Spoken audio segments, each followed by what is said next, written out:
Ministri I jashtëm Hoxha takohet me Mark Rutte. Mbrojtja kolektive prioritet.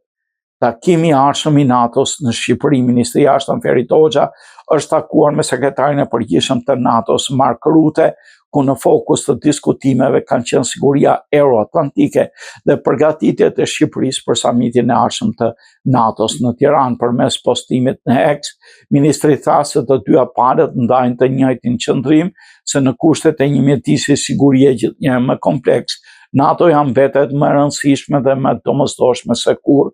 Në takim u diskutua mbi forcimin e mbrojtjes kolektive, rritjen e shpenzimeve në mbrojtje, zgjerimin e kapaciteteve industriale të mbrojtjes dhe mbështetjen e vazhdueshme për Ukrainën. Forcimi I mbrojtjes kolektive, rritja e shpenzimeve, mbështetja pa lëkundur për Ukrainës dhe zgjerimi I kapaciteteve industriale të mbrojtjes mbeten prioritete për parandalimin, qëndrueshmërinë dhe sigurinë transatlantike. Po ashtu Hoxha bëri me dije se në takim u diskutua dhe për përgatitjen e Shqipërisë për organizimin e samitit të ardhshëm të NATO-s në Tiranë, I cili do të jetë samiti I parë I aleancës që zhvillohet në Ballkanin Perëndimor.